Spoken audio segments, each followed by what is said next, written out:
Les torpilles F-17 frappent l'ennemi sous la ligne de flottaison. Elles mesurent plus de 5 mètres de long et pèsent près d'1,5 tonne. Une torpille coûte environ 500 000 €. Plus spacieux, plus agile et plus perfectionné que les Ruby, le Suffren numéro 1 de la série Barracuda est attendu avec impatience par la marine française. Le futur commandant du Suffren et son équipage sont déjà à Cherbourg pour se familiariser avec leur nouveau vaisseau des mers. Bonjour. La grande nouveauté, c'est le niveau d'automatisation et de conduite du bateau, puisqu'on est sur un bateau 2 fois plus grand, 2 fois plus gros, et avec une quinzaine de sous-mariniers en moins à bord pour s'en occuper et l'exploiter à la mer. Donc forcément, les choses sont beaucoup plus automatisées. Dans cette salle, les marins testent le système de commande de l'engin en cours de construction. Direction à tribord, changer à bâbord. Changer à bâbord, attends. Changer à bâbord, ouais. Changer à bâbord, priorité. On teste à la fois l'interface homme-machine, c'est-à-dire la façon dont on va piloter le barreur sur le Suffren. Alors ce qui change, la grande innovation, c'est qu'on quitte les barres à l'ancienne pour passer sur un système de joystick. Clairement, les différences, c'est le bond technologique dans le temps, qui est assez impressionnant, qui est beaucoup plus confortable à l'utilisation du bateau en général. C'est vraiment la technologie qui est totalement différente. C'est comme comparer une voiture des années 70 avec une voiture actuelle, c'est incomparable. Autre nouveauté, le Suffren sera le premier sous-marin français équipé d'ailerons rétractables à l'avant et de gouvernail à l'arrière disposés en X ou croix de Saint-André. Piloté par ordinateur, ce dispositif permettra de naviguer en cas de panne d'un des 4 gouvernails arrière, car chacun fonctionne de manière autonome. Mais surtout, l'intérêt des croix de Saint-André, c'est de rendre le bateau beaucoup plus manœuvrant et avec des performances, en dépit de sa taille, 2 fois plus gros qu'un Sienna actuel, il sera beaucoup plus manœuvrant à la fois en surface et en plongée.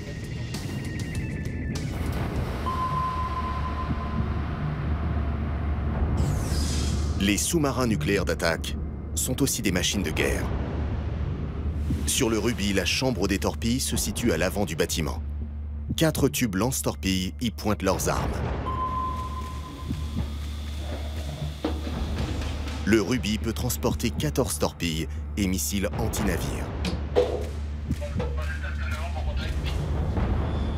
Ensuite, plage avant, le projecteur, est-ce qu'on a un délai sur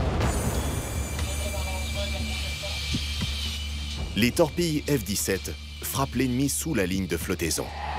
Elles mesurent plus de 5 mètres de long et pèsent près d'1,5 tonne. À l'unité, une torpille coûte environ 500 000 €. Allez, retour au centre. Les missiles Exocet, eux, sont capables de sortir de l'eau pour frapper un navire à plus de 1000 km/h.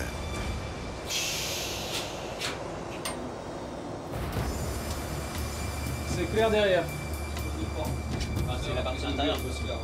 En phase de combat, avant de tirer une torpille ou un missile, il faut la charger dans l'un des 4 tubes.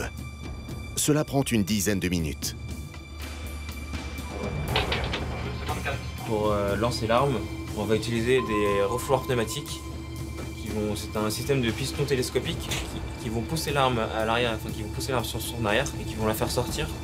Et une fois qu'elle est sortie, elle se déclenchera. Ce qui fait qu'on n'aura pas de démarrage de l'arme, de sa propulsion, dans notre tube.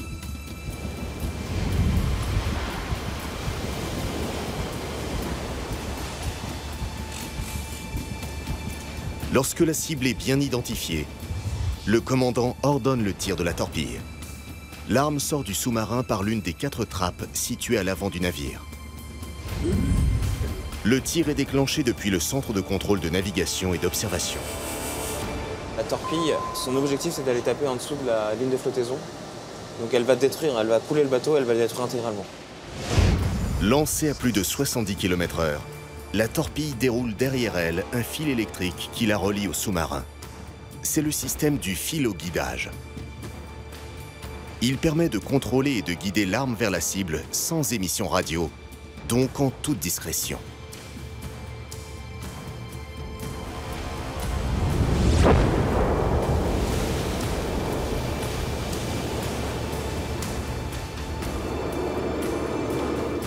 Le missile, c'est un autre type de mission. L'objectif, c'est de taper dans la superstructure, donc ça va mettre le feu, ça va rendre inopérant. On va taper dans les conduites de tir, on va taper dans les radars, on va taper dans les systèmes d'armes.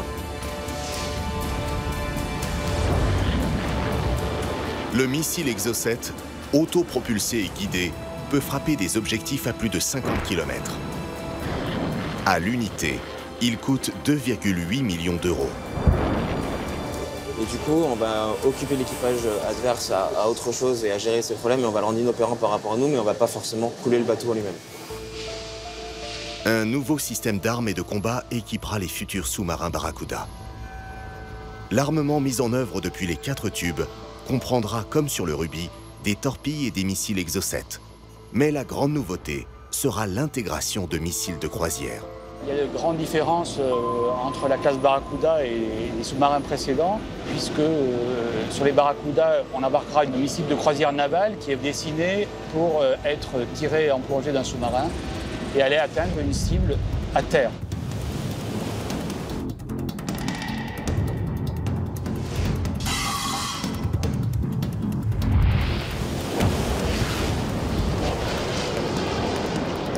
Cette arme, conçue pour bombarder des cibles terrestres à longue distance, plus de 1000 km, procurera à la France une nouvelle capacité de frappe. Les seules nations qui maîtrisent cette technologie-là sont les Américains, les Anglo-Saxons, qui mettent en œuvre le missile Tomahawk à partir de leur sous-marin. Donc la France se dote avec le missile de croisière navale et les sous-marins type Suffren d'une capacité opérationnelle équivalente.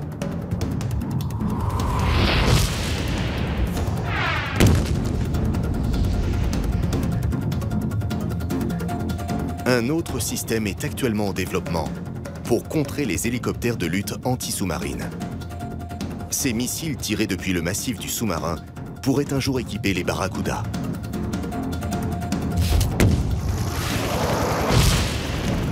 La différence majeure, c'est le nombre d'armes, puisque en profitant du fait que la classe Barracuda ait un déplacement 2 fois plus important que les Ruby, on embarque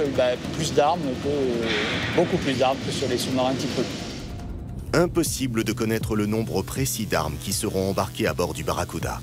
Là encore, c'est une information classée secret défense. Vous vous trouvez ici devant ce qu'on appelle le SAS nageur. Donc ce SAS, c'est une capacité qui permet à des forces spéciales ou des nageurs de combat de sortir ou de rentrer du sous-marin de façon groupée et discrète, et bien entendu en parfaite sécurité. En plus de ses 60 membres d'équipage, le Barracuda pourra en effet embarquer des commandos et les déployer discrètement n'importe où aux abords des côtes. Le système d'exfiltration que l'on voit ici est à l'étude. Autre équipement du futur, ce mini sous-marin logé sur le dos du bâtiment. Il serait à la disposition des forces spéciales pour des missions de renseignement ou des opérations commando. Sa présence ou non sur les futurs Barracuda est tenue secrète.